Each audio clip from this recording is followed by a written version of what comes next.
अभी एक recent podcast में समय रैना ने कश्मीरी हिंदुओं की एक कहानी बताई थी जिसे सुनकर लगता है कि मुश्किल समय में भी इंसानियत जिंदा रह सकती है। उन्होंने बताया कि उनके नाना का नाम उस समय के टेररिस्ट की हिट लिस्ट में था। ये वो दौर था जब कश्मीर में डर अपने चरम पर था, लेकिन उसी समय कुछ लोकल मुसलमानों ने उनके नाना की मदद की।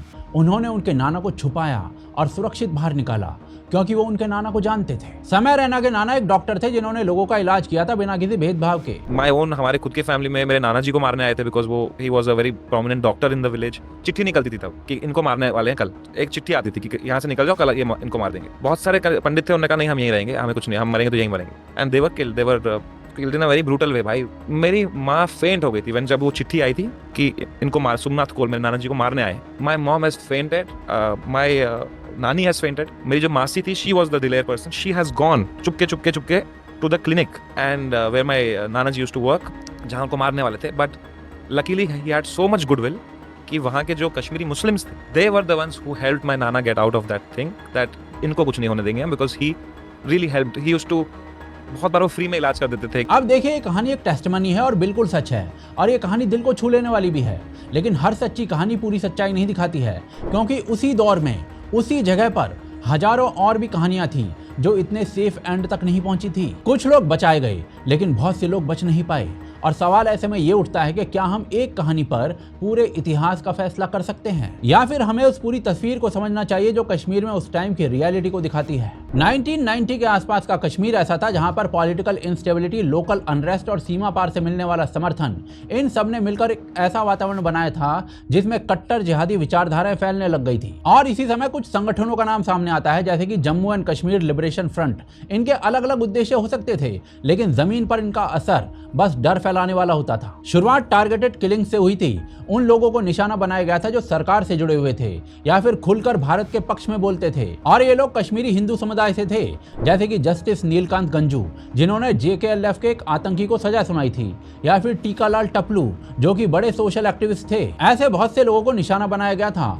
और ये वायलेंस रैंडम नहीं था बल्कि सिलेक्टेड था, और यही इसकी सबसे गंभीर बात थी, क्योंकि ऐसे समय में सबको लगने लग जाता है कि अगला नंबर उन्हीं का है। धीरे धीरे यह डर कुछ घटनाओं तक सीमित नहीं रहा, ये रोजमर्रा की जिंदगी का हिस्सा बन गया। दरवाजे पर किसी का आना, फोन की घंटी का बजना, या फिर किसी अजनबी का आपको देखना, सब कुछ शक पैदा करने लगा था। और फिर आई वो रात जिसने इस डर के माहौल को खुले रूप में ला दिया।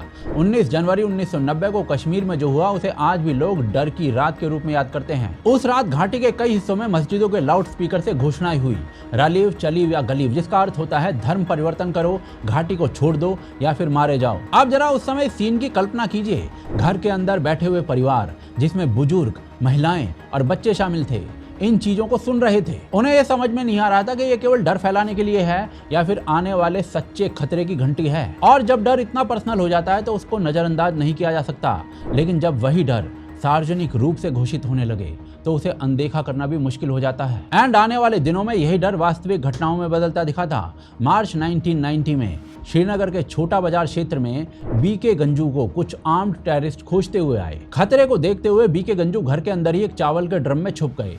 हमलावर उनको ढूंढ नहीं पाए और कुछ समय के लिए वहां से चले गए, लेकिन बाद में वो वापस लौटे। कई सर्वाइवर्स के अनुसार आसपास के कुछ लोगों ने उनको ये जानकारी दे दी थी कि BK गंजू कहां पर छिपे हुए हैं, और इसके बाद उन्हें वहीं से निकालकर मार दिया गया। एंड ये घटना उनकी पत्नी के सामने हुई थी।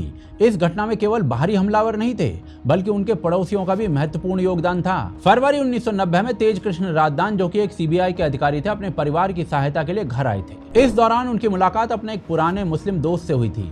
रिपोर्ट्स के अनुसार ये व्यक्ति उस समय तक उग्रवादी संगठन से जुड़ चुका था। उसने राजदान को अपने साथ चलने को कहा। दोनों बस में सवार हुए और ट्रैवल के दौरान उसी व्यक्ति ने अचानक हथियार निकालकर राजदान पर गोली चला दी। ये काम सबके सामने किया गया था और इसका उद्देश्य डर फैलाना था।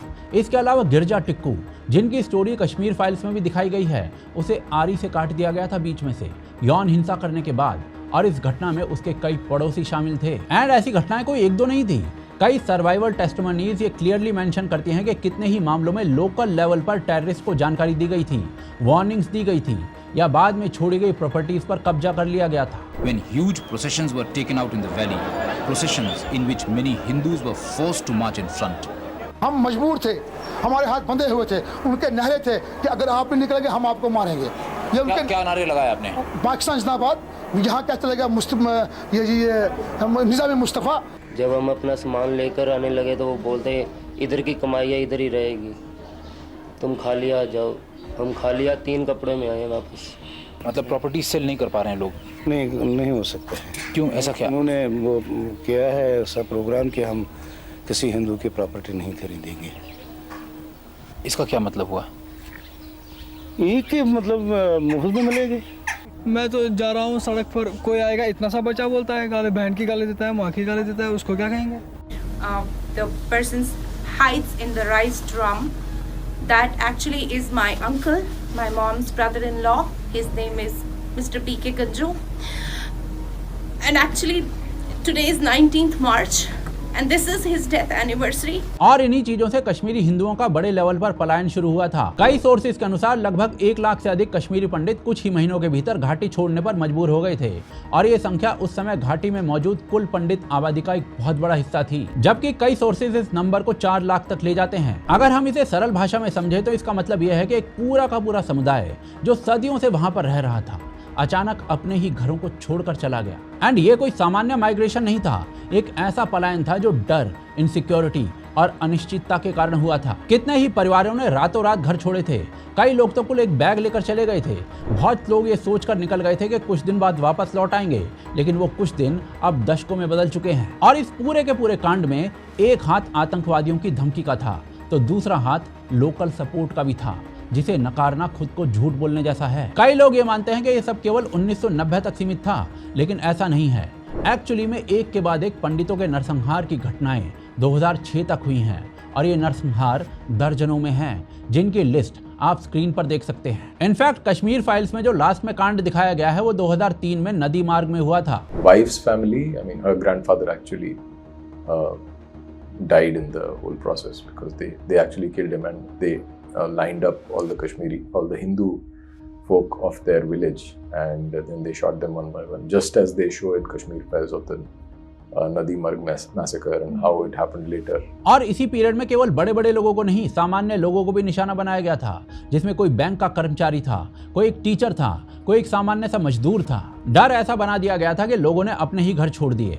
एंड इस पूरे डर को बनाने में केवल आतंकवादियों का हाथ नहीं था, बाय लार्ज कश्मीर के स्थानीय लोग इस पूरे कांड में मिले हुए थे। और इसीलिए समय रैना की कहानी केवल एक उदाहरण मात्र नहीं है। ऐसे कई उदाहरण हैं जहां लोगों ने कठिन परिस्थिति में एक दूसरे की मदद की थी, लेकिन वो एक्सेप्शंस हैं एंड एक्सेप्शंस नॉर्म नहीं हो सकते। नॉर्म उस समय का यही था कि लोगों के दिमाग में उस समय इस्लामिक जुनून घुसा दिया गया था, जिसमें उन्होंने ये तक नहीं देखा कि सामने घर में रहने वाला बस केवल एक कश्मीरी हिंदू नहीं है, बल्कि सदियों से मेरे परिवार के साथ रहने वाला पड़ोसी भी है। सो समय रैना की कहानी सच है, पर एक्सेप्शन है और एक्सेप्शन रियलिटी नहीं हो सकता। आज सोशल मीडिया पर लोग इसी एक्सेप्शन को रियलिटी बनाकर बेच रहे हैं।